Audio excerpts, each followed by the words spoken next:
अरे प्रभु को गिन गिन के गालियां देता था शिशुपाल। ये जब शिशुपाल प्रकट हुआ तो बुआ का ही लड़का था, 4 भुजाएं थी।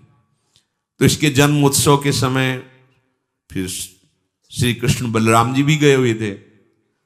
तो आचार्य ने जन्म कुंडली उस समय बाची कि महावीर होगा, ऐसा ऐसा सब वर्णन करते रहे और कहा ये उन्हीं के हाथ से मारा जाएगा जिसकी गोद में डालने पर इसकी 2 भुजाएं हट जाएंगी। तो वहां जितने आए हुए थे रिश्ते नातेदार, समाज के श्रेष्ठ श्रेष्ठ जन, सबकी गोद में शिशुपाल को, और जे भी भगवान श्री कृष्ण की गोद में डाले 2 भुजाएं गिर गई। रो करके उनकी बुआ ने कहा कि मैं भिक्षा मांगती हूं कि मेरे बालक की आपके हाथ से हत्या नहीं होनी चाहिए, तो उनका 100 अपराध क्षमा करता हूं। तो उन्होंने सोचा 100 अपराध काहे को करेगा, का 100 अपराध तक मैं इसे बिल्कुल कोई दंड नहीं दूंगा, वचन देता हूं। ये जब से तोतली वाली बोलना शुरू किया तब से भगवान को गालियां देना शुरू किया था। इसका स्वभाव ही ये वैर, पूरा ऐसा वैर, भगवान को गालियां देता। जिस समय सब धर्मात्माओं राजाओं की सभा भरी हुई थी और भगवान श्री कृष्ण की अग्र पूजा हुई, सब तो सह गए, शिशुपाल खड़ा हो गया और ऐसे कट वचन बोले, महाभारत में लिखा, हमने स्वाध्याय में पढ़ा था, ऐसे कट वचन बोले कि कोई भी नाराज हो जाएगा उससे। तो पहले भीमसेन खड़े हुए और कहा कि अपने बड़ों का सम्मान करना सीख, चूंकि भाई ही लगता है, जैसे कुंती बुआ ऐसे भगवान की वो बुआ का दूसरा है, ये लड़का है, सम्मान करना सीख। अगर तू ऐसे ही बोलता रहा तो यही मैं तेरा गला काट दूंगा। ऐसे कहा बैठ जा ब्रकोदर, बहुत खाने वाला, तू क्या मेरे से लड़ेगा। भगवान ने भी इशारा कर दिया। जब देखा कि ये बोलता ही चला, भीष्म जी खड़े हुए और भीष्म जी ने कहा मैं श्री कृष्ण के चरण आसक्ति चित्त वाला हूं, अगर अब एक भी शब्द यहां बोला इसने तो मैं किसी की नहीं सुनूंगा, इसको नष्ट कर दूंगा। और दोनों सभाओं के सर पर पैर रखता हूं, जो श्री कृष्ण का विरोध करे उसके लिए मैं पर्याप्त हूं। भगवान ने कहा चुप रहो, शांत रहो, सबको बैठा ला। वो गिनती शुरू किए थे, 98, 99 का शिशुपाल सावधान, जो तुम्हारी माता को वचन दिया था बस एक शब्द रह गया है, आगे मुझे दोषी कोई न ठहराए। 100 तक क्षमा करने की बात कही थी। जे ही, वो तो रुकने वाला थोड़ी था, जे ही आगे बोला सुदर्शन जी के द्वारा उसका वो परम उद्धार हुआ जो बड़े बड़े ऋषि मुनियों के लिए बड़ा दुर्लभ पद कहा गया है। गोपीजनों ने सौंदर्य माधुर्य निधि भगवान को अपना कांत माना, प्रीतम माना। एक ही वृत्ति, कितनी गजब की वृत्ति गोपीजनों की है कि सब कार्य करते हुए कृष्णाकार वृत्ति है। बेचने दही जा रहे हैं, बोल रहे कोई कृष्ण ले ले, दामोदर ले ले, माधव ले ले। कैसी वृत्ति है, देखो कैसी उच्च कोटि की अवस्था है।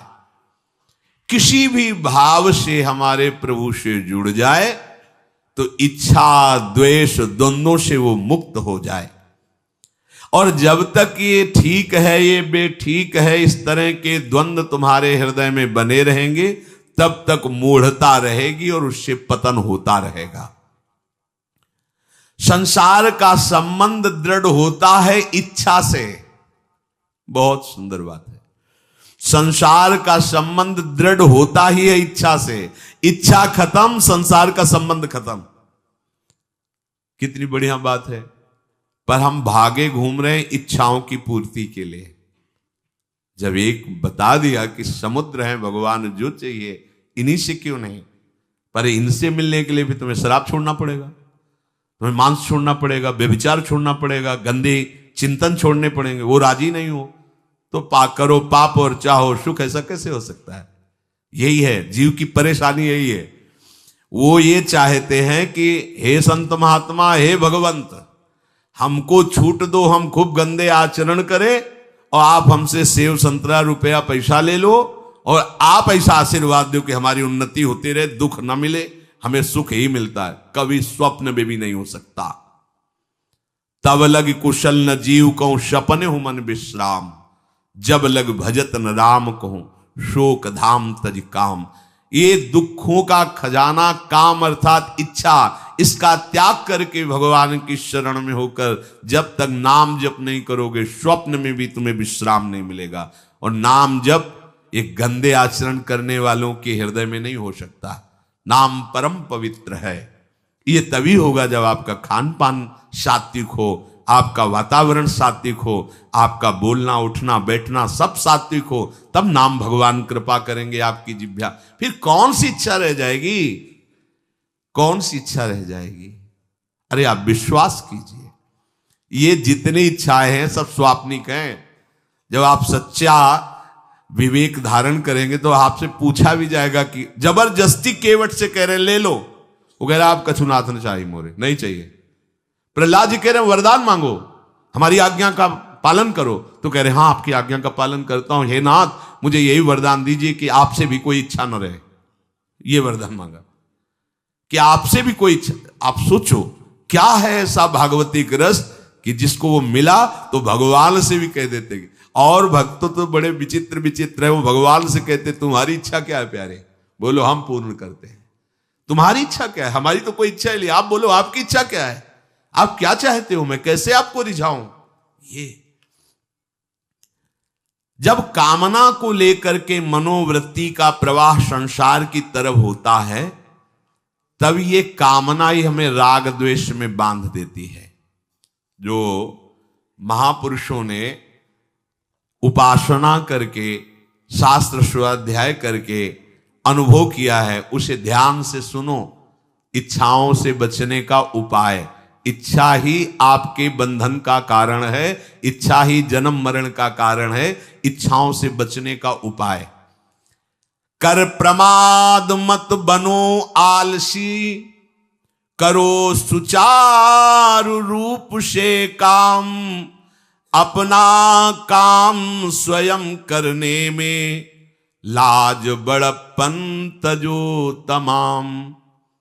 पहली बात, शरीरधारी को किसी दूसरे शरीर से अपने शरीर की सेवा तब तक नहीं लेनी चाहिए जब तक बीमार ना हो जाए, असमर्थ ना हो जाए, चाहे गृहस्थ में हो चाहे विरक्त में हो। ध्यान दीजिए, आप चाहे आपकी पत्नी हो, पुत्र हो, परिवार हो, आप उनके सेवक हैं, क्योंकि वो सब प्रभु के जन हैं। इस भावना से रहोगे, कभी नाराज नहीं होगे, कभी गुस्सा नहीं आएगा, कभी झगड़ा नहीं होगा। अगर आप अपने को ये माने कि प्रभु मेरे इस रूप में आए हुए हैं, मुझे अपने कर्तव्य का पालन करना है, तो कहीं झगड़ा नहीं हो सकता।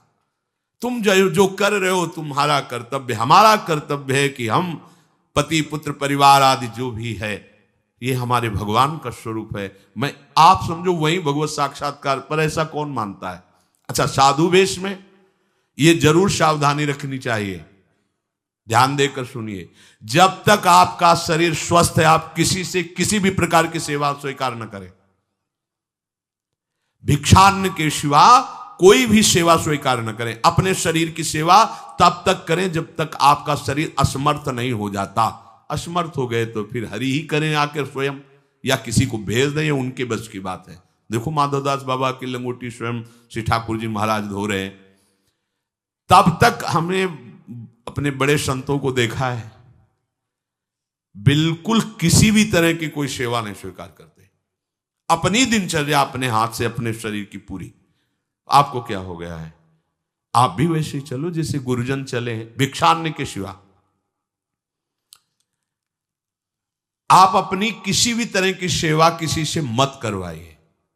आप देखो इच्छाओं का दमन होना शुरू हो जाएगा, यहीं से इच्छाओं का दमन शुरू हो जाता है। आप सच्ची मानिए, ये जो आप शरीर सुख की आकांक्षा से दूसरे से सुख लेने की इच्छा करते हैं, यही तुम्हारे बंधन का कारण है, यही तुम्हारी दुर्गति, यही तुम्हारी कमजोरी है। जब तक शरीर स्वस्थ रहे, किसी से किसी भी तरह की सेवा मत लो, और अधिक से अधिक सेवा करने का भाव रखो। सुधार, हमें सेवा करना है, सेवा लेना नहीं है। जब तक सेव्य का साक्षात्कार ना हो जाए या शरीर असमर्थ ना हो जाए, तब तक ये नियम दृढ़ रखना चाहिए। गुरुजनों को भी देखा, श्री जी की सेवा कर दो, रसोई के से बाहर, शरीर सेवा में कभी भी नहीं। कभी धोखे से ऐसे वस्त्र आदि रह गए और महाराज जी उन पर धो के जल्दी से फैला दिया तो भी डांट लगी, ऐसा क्यों किया? नहीं रखे थे महाराज जी, हमने ऐसा कर दिया। नहीं, जब तक हम कहें नहीं तब तक नहीं। आज भी सरकार अपने ही हाथ से श्री जी को भोग लगा के ही, सब हैं पर वो अपने ही हाथ से 2 रोटी भोग बना के। देखो बुजुर्ग संतों को, बड़े महापुरुषों को हमने देखा है अपने शरीर, जब तक शरीर में सामर्थ्य है तब तक, ये महापुरुषों का आदेश है, अपना काम स्वयं करने में लाज बड़प्पन तजो तमाम। अपना काम करने के लिए आप किसी को भी आदेश मत करें, किसी की भी सेवा स्वीकार न करें। हाँ, हमें भूख लगेगी तो रोटी मांग लेंगे जाकर के, क्या जरूरत है हमें किसी की सेवा स्वीकार करने की? मांगो, खाओ, खूब भजन करो, सत्संग करो, कम खर्चे वाला जीवन रखो। जरूरत क्या है? जो जरूरत है गली चलते दे देंगे भगवान, विश्वास करो, गली चलते दे देंगे। विरक्त गृहस्थ धर्म पूर्वक कमाओ, जितनी आवश्यकता प्रभु दे देंगे। ऐसा कोई त्रिभुवन में नहीं जिसकी आवश्यकता की पूर्ति न होती हो। अनावश्यक तुम्हारी मांगे जो हैं वही तुम्हें दुख दे रही हैं। आवश्यक व्यवस्था सबको भगवान दिए हुए हैं, अनावश्यक मांग के लिए तुम्हें फिर फंसना होगा। ये तुम्हारी अनावश्यक मांगे हैं, ये हो जाए, वो हो जाए, वो जो आपको जीवन जीने के लिए जरूरी है, धर्म पालन के लिए जरूरी, वो बिना मांगे भगवान दे रहे हैं सबको। देख लो। हाँ, आप कि भाई हमको उस परिकर में रहना है, उस कोर्ट से रहना है, वो सब VIP, तो हमको भी उस कोर्ट का, ये मांगे हैं तुम्हारी। तुम्हारा प्रारब्ध जितना है उतना तुम्हें मिलेगा, जो आवश्यक है वो तुम्हें मिलेगा। अनावश्यक मांगे करोगे फंसोगे, अधर्म में कूदना पड़ेगा तुम्हें। हाथ पैर सब साधन प्रभु ने दिए, दया कर तुम्हें समान, फिर क्यों उनसे काम न लेते, क्यों रखते हो झूठी शान। तुम्हारी सेवा के लिए तुम्हारे पास हाथ है, तुम्हारे चरण है, तुम्हें बुद्धि दी है, दूसरे से क्यों सेवा स्वीकार करते हो? प्रभु ने दया करके उद्धार के लिए तुम्हारे पास पूरी सामग्री दे दी, उसका प्रयोग करो।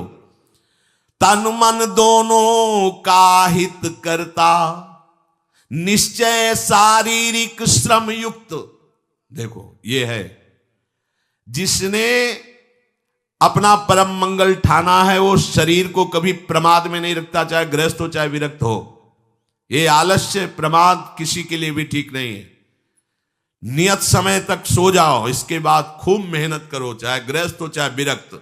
विरक्त हो तो खूब नाम जप, वाणी पाठ, ब्रह्मचर्य से रहना, आसनों में बैठना, हाँ सेवा करना, शारीरिक श्रम नहीं, खूब सेवा करो, धाम की सेवा करो, नालियां साफ करो, गलियां साफ करो, जो सेवाएं में इसे श्रम करो।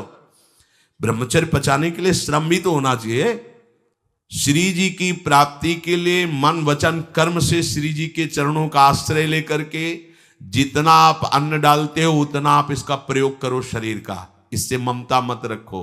खूब धाम, पुराने संतों को देखो, सोहनी पकड़े कहां कहां तक परिक्रमा में लगा। हमने देखा है एक हरिदासी महात्मा थे, पीछे पानी घाट की तरफ उनकी छोटी सी कुटिया, किलोमीटर तक ऐसे ही सोहनी लगा रहे।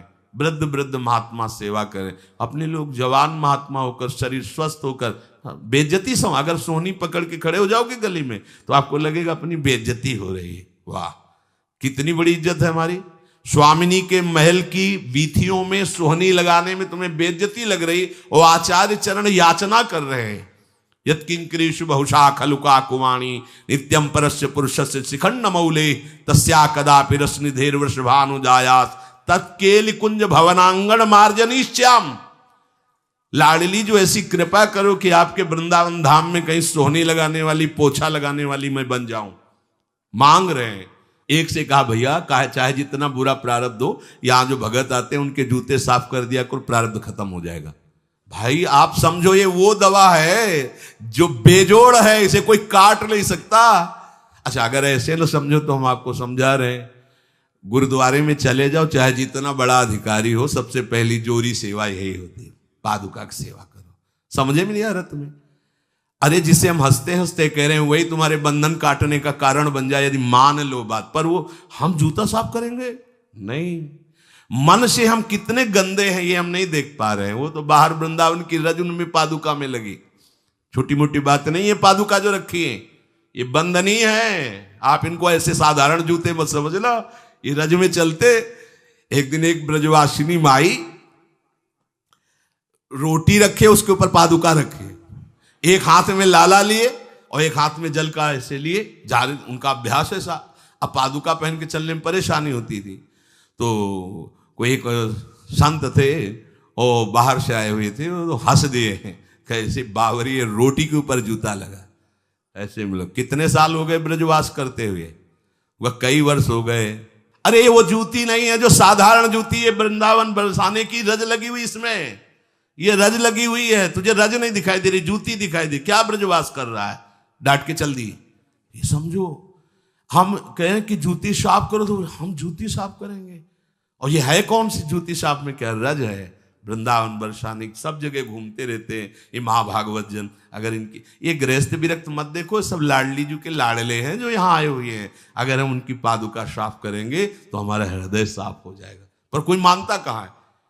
अपनी सेवा स्वयं करो और दूसरे की सेवा मिल जाए तो जैसे लोभी आदमी के सामने धन फेंक दे तो कैसे भागता है, ऐसे आपको होड़ लगनी चाहिए कि ये आदमी इतना न कर पाए जितना हम सेवा करें।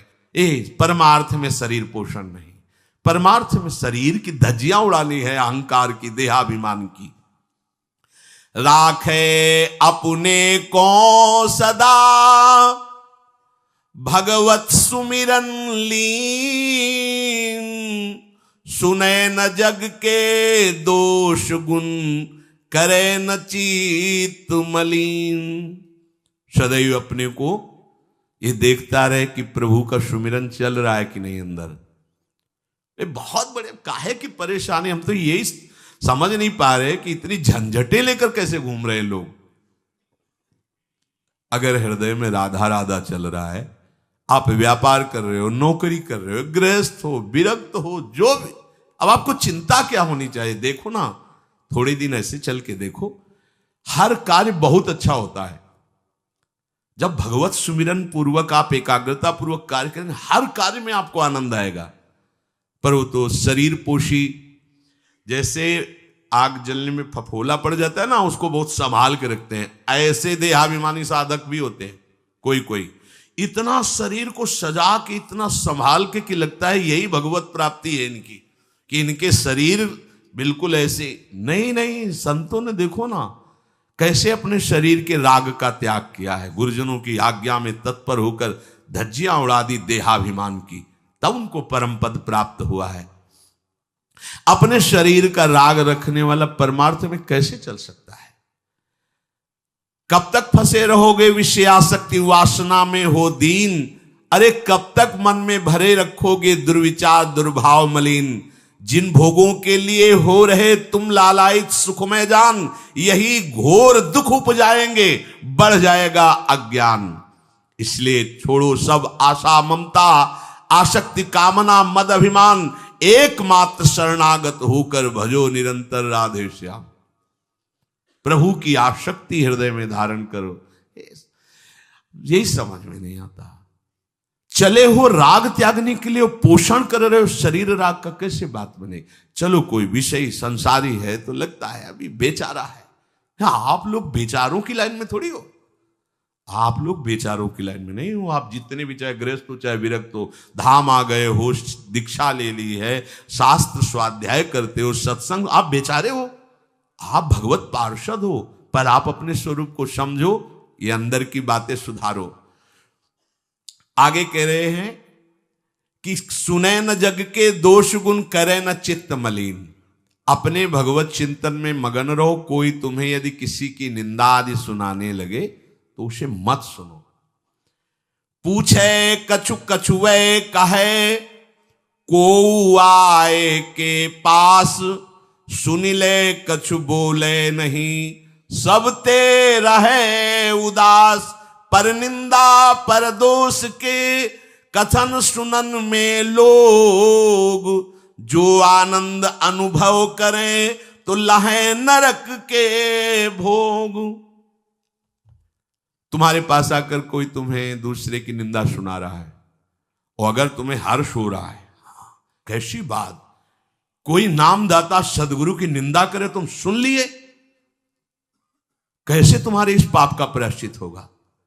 सुनने और कहने वाले दोनों को एक ही दंड मिलता है बराबर। तुम अपने गुरुदेव की निंदा सुन ली, तुम अपने आराध्य देव की अवहेलना की बात सुन ली। उपासना नहीं है, कहीं देहाभिमान है कि हम तो गुरु श्रेष्ठ है ना, गुरु जी की निंदा होती हमारी वंदना हो रही। परिणाम में लड्डू मिलेगा, खा लेना, परिणाम पक्का। पर निंदा के कीते आवत नहीं कछु हाथ, मूरख पर्वत पाप को ले चल अपने साथ। वैष्णव निंदा, भक्त निंदा, गुरु निंदा, ये तो बहुत ही भयानक है। भक्तन निंदा अति बुरी भूल करे जिन कोय, किए सुकृत बहु जन्म के क्षण में डारे खोए। कह रहे जो दूसरे की निंदा सुनने में आनंद का अनुभव करता है उसको भोग मिलेगा। काहे का? बोले नरक का भोग मिलेगा। इसलिए जो तुम्हें ऐसी बातें सुनाने के लिए उत्साहित हो उनसे उदासीन रहो, अर्थात उनसे कोई परिचय नहीं, कोई अपनापन नहीं। हाथ जोड़कर कह दे कि आज तो आप कृपा करके आ गए हो, आगे कृपा करके कभी मत आना। नहीं, आज हम आपका स्वागत नहीं कर रहे, आगे स्वागत करेंगे तो आप सह नहीं पाओगे, इसलिए आप कृपा करके आगे मत आना। हम आपके पास गए नहीं, आप आकर हमारे गुरु की, हमारे इष्ट की अवहेलना की बात करोगे तो आज क्षमा करते हैं, चले जाइए, दोबारा मत आना। चाहे वो कोई भी हो, तुम्हारी निष्ठा में इतनी ताकत है वो झुक जाएगा, उसकी सामर्थ्य नहीं कि वो आगे आ जाए। अगर हमारे कोई इष्ट की, आचार्य की या किसी भी नाम जापक की कोई निंदा करता है, हम सुनते हैं और उससे सुख मानते हैं, तो कह रहे हैं उसको नरक का भोग मिलेगा।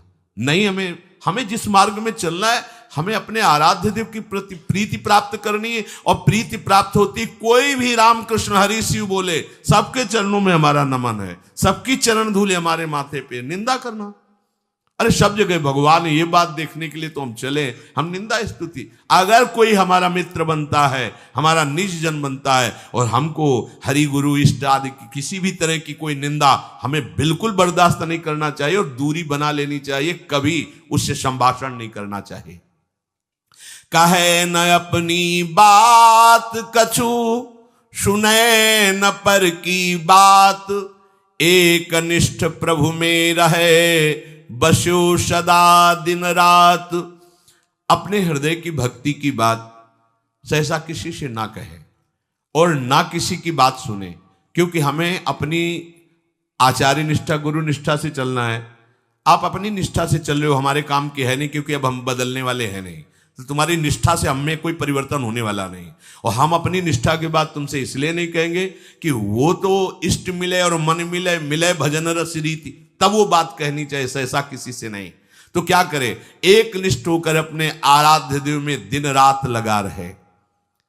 ये बहुत जगह जाना, बहुत लोगों से व्यवहार करना, ये सब भजन में बाधक बात है। समिट जाओ, अपने लाडली लाल को दुलार करो, नाम जप करो, धाम वास करो, बहुत बहुत जो है, हाँ, दर्शन कर आओ। नहीं, एकांत वास करो, प्रभु खुद आके दर्शन दे देंगे, मान लो विश्वास।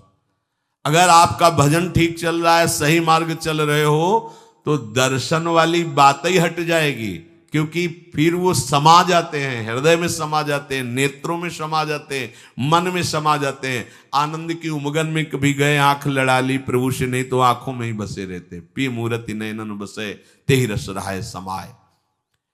राग रोष दुख दोष में जग सो रहे सचेत, काहू सो न करे कबो वैर भाव अरुहेत।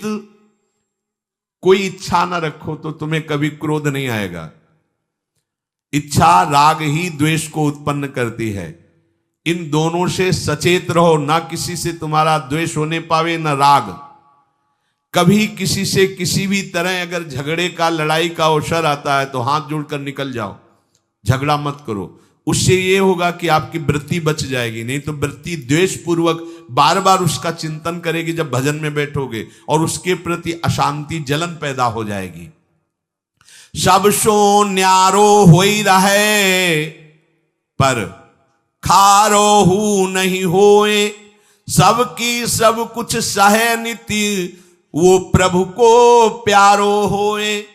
समझो बात, सबसे अलग रहो, किसी से अपना मन मत मिलाओ, केवल मन नाम से मिलाओ, प्रभु से मिलाओ, गुरुवाणी से मिलाओ। पर किसी का अपमान मत करो, किसी के लिए ऐसा कड़ुआ वचन मत बोलो कि उसके हृदय मंदिर में बैठे भगवान हैं, उसका हृदय दुखी हो जाए। सबकी सब कुछ सह लेता है जो कोई, वही प्रभु का प्यारा होता है। करे न जग चर्चा कबों, रहे सदा चुपचाप, रही इंकित निज भजय प्रभुता को सेवें आप। जो जगत की कभी भी चर्चा नहीं करता, मौन धारण करके केवल प्रभु के चिंतन में मगन रहता है, उसका भार प्रभु ले लेते हैं, उसकी सेवा आप स्वयं करते हैं। प्रभु किसी न किसी रूप में आके उनका भरण पोषण करते हैं। पै प्रभु के रस प्रेम की निर्मल गोपन बात, कहे न काहू सो कबों, सहे सकल आघात। भजन में जो तुम्हें आनंद आ रहा है, जो तुम्हें स्वप्न में कोई अनुभूतियां हो रही या प्रगट में कोई अनुभूति हो रही, कभी भी किसी से भी वो बात ना कहे, क्योंकि ऐसा कहने से तुम्हारे भजन में विघ्न पड़ जाएगा। सारी की सारी बातें पचा लो। जैसे तुम गुप्त रूप से गलतियां करते हो, कभी नहीं बोलते हो, लेकिन कोई भी भागवती की अनुभूति छोटी सी भी होगी तो सभा में बोलने का मन होगा, क्योंकि उससे हमारी प्रशंसा होगी, अहंकार का पोषण होगा। बिल्कुल नहीं। भजन संबंधी कोई भी आनंद की बात, कोई भी भगवदानंद अनुभूति कभी किसी से न कहे, एकदम छुपा जाए। अगर कोई ऐसा कि हमने तो ऐसे लक्षण आप में देखे, हाँ नहीं ये तो ऐसे ही तुम्हें यहाँ हंसुआ, हमारे अंदर ऐसा कुछ नहीं। कोई भी भागवतिक वृत्ति कहीं अपने में आरोपित करके प्रदर्शन का कार्य न कर दे। सही न सके पिय की तनिक निंदा, जो कहूं होए सहज त्याग सर्वस्व करी, डारे निज को खोए।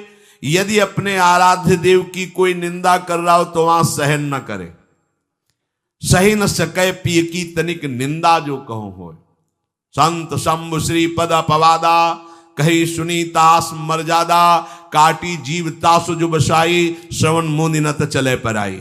यदि हमारे कोई आराध्य देव गुरुदेव की निंदा कर रहा है, ताकत हो तो उसकी जबान बंद कर दे, नहीं तो कान में अंगुली डाले उठ के चल दे, दोबारा उसका कभी चेहरा न देखे। भरत जी ने माता कैकेयी से कहा कि आपने हमें निमित्त बनाकर 14 वर्ष का वनवास भगवान श्री राम को दिया, इसलिए आज के बाद में कभी तुम्हें मां नहीं कहूंगा, पापिनी कभी तेरा मुख नहीं देखूंगा।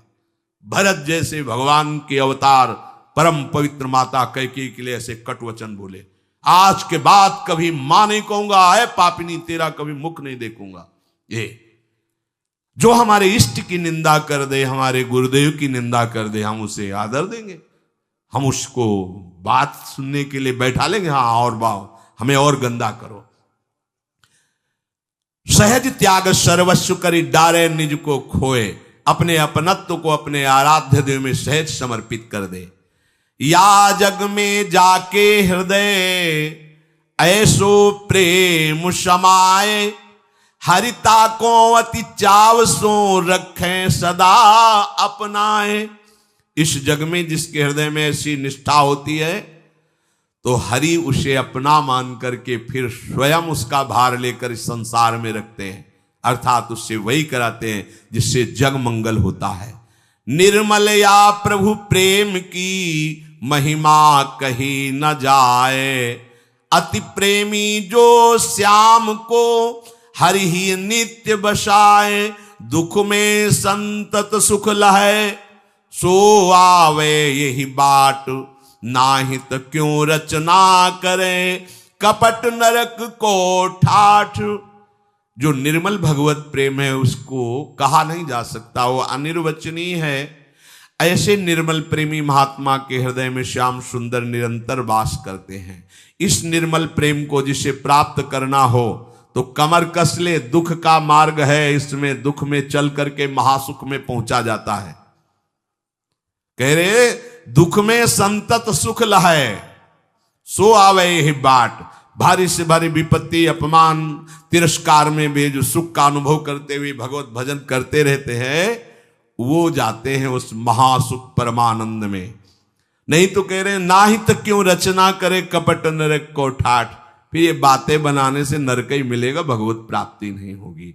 इसलिए इच्छा और द्वेष का त्याग करके अपने आराध्य देव के निरंतर चिंतन में मगन रहो। भजन का फल है अपना अस्तित्व मिटा देना, कोई भी इच्छा न रह जाना। तो श्री भगवान स्वयं उसके हृदय में बैठ करके सब योगक्षेम का वाहन करते हैं। जैसे अहंकार से हम सोचते हैं ये हम नहीं करेंगे तो कैसे हो जाएगा, तो पूरी सृष्टि तुम्हारे करने से हो गई है क्या? जिन्होंने एक संकल्प में अनंत ब्रह्मांडों का सृजन, पालन और लय करते हैं, करते रहेंगे, उन प्रभु को पहचानने के लिए मनुष्य जन्म हुआ है। यही परम कर्तव्य है, हम भजन करके उनमें लीन हो जाएं, उनको जान जाएं, तो महान दुख से हमारा छुटकारा हो जाए।